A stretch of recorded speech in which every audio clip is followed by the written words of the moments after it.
Good morning बच्चों, आज की ऑनलाइन कक्षा में आपका स्वागत है। आज हम सब पुनः वाक्य शुद्धि शोधन के अंतर्गत अनुमिति संबंधी नियमों में जो कुछ नियम बच गए थे उनकी जानकारी प्राप्त करेंगे। तो तीसरा जो नियम था अनुमिति संबंधी, वो विशेषण और विशेष्य में क्या क्या रूप होता है, विशेषण या विशेष संबंधी क्या क्या नियम लगाया जाता है या किन किन नियमों का पालन किया जाता है, इसके बारे में हम सब जानकारी प्राप्त करेंगे। तो अनुमिति का जो तीसरा नियम है विशेषण और विशेष्य की अनुमिति, तो उसके अंतर्गत जो प्रथम नियम है वो है कि विशेषण विशेष्य के अनुसार ही होता है, अर्थात विशेषण का प्रयोग विशेष्य के अनुसार किया जाता है। कहने का ये तात्पर्य है विशेष्य का लिंग, वचन आदि जो होता है वो विशेष्य के आधार पर होता है। विशेषण का जो लिंग वचन होता है वो विशेष्य के आधार पर होता है। जैसे काला घोड़ा, काला घोड़ा, काली घोड़ी, ये किसके आधार पर है? किसके आधार पर है? ये विशेष्य के आधार पर है। तो विशेषण और विशेष्य संबंधी नियम के अंतर्गत क्या होता है कि इसमें जो विशेषण है वो विशेष्य के लिंग वचन कारक के अनुसार ही बदलता है। काला, काली, विशेष्य क्या है? घोड़ा, विशेष्य क्या है? घोड़ी। तो घोड़ी का लिंग पुल्लिंग नहीं स्त्रीलिंग है, इसलिए काली। इसका घोड़ा का स्त्रीलिंग नहीं है बल्कि पुल्लिंग है, इसलिए काली।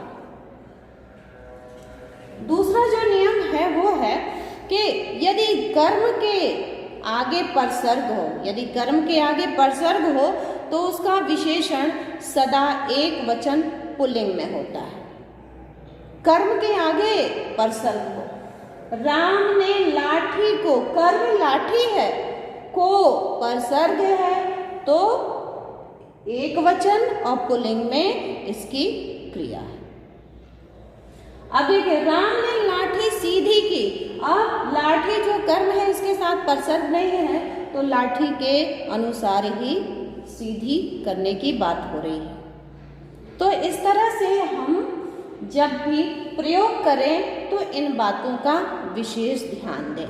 तीसरा जो है समस्त पद के विशेषण सदैव ही बहुवचन में होते हैं। समस्त पद के विशेषण सदैव ही बहुवचन में होते हैं। जैसे कहा जाए कि माँ बाप, माँ बाप क्या है? समस्त पद है और इसका विशेषण क्या है? अच्छे, अच्छे माँ बाप। तो अच्छे क्या है? बहुवचन का शब्द है, ये विशेषण है लेकिन बहुवचन का शब्द है, तो इस तरह से प्रयोग किया जाता है। अब वर्तनी सुधार के भी कुछ नियम होते हैं, वर्तनी सुधार के भी कुछ नियम होते हैं, उन्हें हम लोग देख लें। जब भी हिंदी भाषा में कुछ शब्दों में दो दो प्रकार के रूप देखने को मिलते हैं तो ये समझ में नहीं आता है कि कौन सा शब्द शुद्ध माने और कौन सा अशुद्ध माने। इसलिए वर्तनी में सुधार की आवश्यकता महसूस की गई और उसके कुछ नियम भी बताए गए। जैसे कुछ शब्दों का उच्चारण करते समय हमें ये समझ में आता है कि हम य का उच्चारण कर रहे हैं और हम य लिख देते हैं, लेकिन वहाँ अशुद्ध माना जाता है। जैसे गए लिखे ये अशुद्ध है और गए ये लिखेंगे तो ये शुद्ध होगा। लिए अशुद्ध है और ये लिए शुद्ध है। तो इस तरह से हम शब्दों या वर्णों के उच्चारण पर विशेष ध्यान देते हुए भी उसका पालन कर सकते हैं। वर्तनी संबंधी जो नियम है उनका पालन कर सकते हैं। और जब उर्दू के शब्दों को लिखें तो आधे या पूरे व्यंजन को हम लगभग पूरा ही लिखते हैं, पूरा लिखना ही ठीक रहता है। इसलिए उर्दू के शब्दों को लिखें तो यहाँ लिखा है मैंने गर्दन, ये लिख करना बल्कि ये लिखें, उल्टा न लिखकर बल्कि इस तरह से लिखें, उल्टा लिखें। ठीक। फिर संयुक्त व्यंजनों के साथ भी कुछ इस तरह के नियम बताए गए हैं वर्तनी सुधार नियम के अंतर्गत कि पहले पूर्व पद्धति में ऐसे लिखा जाता था, लेकिन आज ऐसे लिखते हैं। पूर्व पद्धति में शक्ति ऐसे लिखा जाता है था और आज हम लोग ऐसे लिखते हैं। तो इसको लिखने से यह स्पष्ट होता है कि जिस वर्ण का जो स्थान होना चाहिए वो मिलता है और जिस स्थान पर उसका उच्चारण करना चाहिए वो उच्चरित होता भी है और उस स्थान को प्राप्त भी करता है। तो इस तरह से वर्तनी के सुधार के जो नियम बताए गए हैं उसमें ये ढेर सारे नियम आते हैं जिनके पालन से यदि हम चाहें तो अपनी त्रुटियों को सुधार कर वर्तनी संबंधी जो नियम बताए गए हैं उसको हम देख सकते हैं। कुछ और भी हिंदी वर्तनी का मानकीकरण किया गया है। मानक के अनुसार बताया गया है कि किस तरह से हम हिंदी भाषा की वर्तनियों में सुधार कर सकते हैं।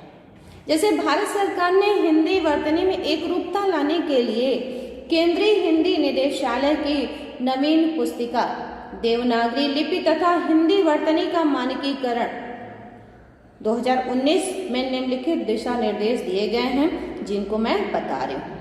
हिंदी के सभी विभक्ति चिन्ह सर्वनामों के अतिरिक्त सभी प्रसंगों में अलग से लिखे जाएं। यदि सर्वनामों के साथ दो विभक्ति चिन्ह हो तो उनमें से पहला मिलाकर और दूसरा अलग से लिखा जाए। जैसे उनके लिए, उनके लिए, तो उनके लिए कर दिया जाए, उनके लिए नहीं, उनके लिए किया जाए। फिर यदि सर्वनाम और विभक्ति के बीच ही तक आदि हो तो भी विभक्ति अलग से लिखी जाए। जैसे आप ही के लिए, आप सर्वनाम है, ही के लिए, इस तरह से लिखा जाए। फिर संयुक्त क्रियाओं में सभी क्रियाएं अलग अलग लिखा जाए। जैसे पढ़ा, करता है, ये संयुक्त क्रिया है जिसे अलग अलग लिखने की प्रथा होनी चाहिए। फिर कर प्रत्यय क्रिया में लिखा जाए मिलाकर।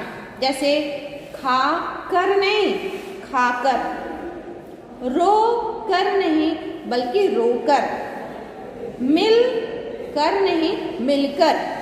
तो कर जब भी हम लिखें तो क्रिया के साथ मिलाकर लिखें। फिर द्वंद्व समासों में, द्वंद्व समासों के बीच में जो योजक चिन्ह होता है, जैसे योजक चिन्ह हम लिखते हैं उनको उसी तरह से लिखा जाए। जैसे लिखते हैं ना राम और लक्ष्मण, तो राम योजक चिन्ह लक्ष्मण, इस तरह से लिखा जाए। और जैसे लिखते हैं कोई शब्द तुम जैसा या तुम सा, हाँ, तो वो क्या हो, जैसा या सा शब्द हो उनके बीच में भी योजक चिन्ह का पालन अवश्य किया जाए। फिर तत्पुरुष समास में योजक चिन्ह, तत्पुरुष समास में योजक चिन्ह का प्रयोग केवल वहीं किया जाए जहां उसके बिना भ्रम पैदा होने की संभावना हो। जहां भ्रम पैदा होने की संभावना हो, अर्थात उन शब्दों को अलग अलग ना समझकर बल्कि एक ही समझकर भूल की जाए। एक ही शब्द समझकर भूल करने की संभावना जहां पैदा हो वहां हमें योजक चिन्ह अवश्य लगाना चाहिए। और अरबी फारसी के शब्दों के शुद्ध रूप लिखने के लिए वहां पर नुक्ता का प्रयोग अवश्य किया जाए, तब उससे स्पष्ट हो सकेगा कि ये अरबी फारसी के शब्द हैं। अंग्रेजी के कुछ ऐसे शब्द हिंदी में समाहित हैं जिनका प्रयोग भी करते हैं हम लोग, तो उसके पीछे आ ध्वनि का प्रयोग किया जाता है। तो अंग्रेजी के ऐसे शब्दों को लिखते समय उसका पालन अवश्य किया जाए। हिंदी के कुछ शब्द ऐसे हैं जिनको हम देखते हैं कि कुछ इस तरह से लिखा जाता है कि वो कभी कभी भ्रम की स्थिति को उत्पन्न करते हैं। जैसे मान लीजिए कुर्सी, कुर्सी, तो कुर्सी का कौन सा रूप प्रचलित है? तो कुर्सी को हम ऐसे भी लिखते हैं और कुर्सी को हम ऐसे भी लिखते हैं। तो दोनों को ही सही माना जाता है, इसमें कोई दुविधा नहीं है। तो इस तरह से हिंदी वर्तनी का मानकीकरण निदेशालय, केंद्रीय हिंदी निदेशालय द्वारा बताया गया है। तो इसका पालन करते हुए ही हमें हिंदी भाषा का प्रयोग और उसका इस्तेमाल करना चाहिए। अब अशुद्ध वाक्यों का भी संशोधन अनिवार्य होता है। अशुद्ध वाक्य कुछ ऐसे भी होते हैं जिनमें लिंग तथा वचन संबंधी अशुद्धियां होती हैं, कारक संबंधी अशुद्धियां होती हैं, क्रिया और क्रिया विशेषण संबंधी अशुद्धियां होती हैं, पुनरुक्ति संबंधी अशुद्धियां होती हैं और कुछ ऐसी भी अशुद्धियां होती हैं जो पदक्रम के आधार पर होती है। जब मैं पदक्रम पढ़ा रही थी तो आपको मैंने बताया था। संज्ञा संबंधी अशुद्धियां होती हैं, सर्वनाम संबंधी अशुद्धियां होती हैं, मुहावरे संबंधी भी अशुद्धियां होती हैं और कुछ अन्य अशुद्धियां भी ऐसी होती हैं जिनको दूर करना आवश्यक है। कुछ उदाहरण के रूप में आपको मैं पदक्रम संबंधी अशुद्धियों को पुनः दोहराती हूँ और आप समझने की चेष्टा करें। एक उदाहरण है, गांधी जी पक्के ईश्वर के भक्त थे। गांधी जी पक्के ईश्वर के भक्त थे, ऐसा नहीं कहा जा सकता।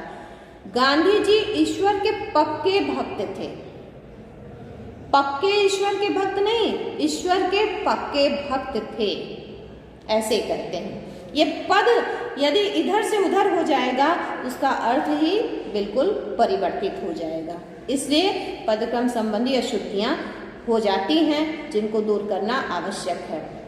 अब संज्ञा संबंधी कुछ अशुद्धियां होती हैं, जैसे कहते हैं ना, चुगलखोर लोगों से दूर रहो, ये अशुद्धि है। चुगलखोरों से दूर रहो, चुगलखोरों से दूर रहो। फिर सर्वनाम संबंधी अशुद्धियां होती हैं, वह लड़की को बुलाओ, वह लड़की को बुलाओ नहीं, उस लड़की को बुलाओ। तो यहाँ ये शुद्ध वाक्य हुआ, वह लड़की को बुलाओ अशुद्ध हो गया। मुहावरे संबंधी अशुद्धियां जैसे होती हैं, उस पर घड़ों पानी गिर गया, नहीं, उस पर घड़ों पानी पड़ गया। तो ये शुद्ध होगा वाक्य मुहावरे संबंधी। अब जैसे कहते हैं कि उसके वह दंड देने योग्य है, वह दंड देने योग्य नहीं, वह दंड पाने योग्य है, वह दंड पाने योग्य है, वह दंड देने योग्य नहीं है। पागल को रस्सी बांध कर ले गए, पागल को रस्सी से बांध कर ले गए। फिर शरीर के अंदर शक्ति होनी चाहिए, नहीं, शरीर में शक्ति होनी चाहिए। इस तरह से यदि हम वाक्यों को सही ढंग से लिखना, बोलना और पढ़ना जानते हैं, तब हम भाषा का शुद्ध रूप का ज्ञान कर पाते हैं। तो इसलिए मुझे आशा है कि ये पाठ आपको भली भांति समझ में आ गया होगा। कृपया अपने पुस्तक का भी अवलोकन करें और पढ़कर समझने की चेष्टा करें। धन्यवाद।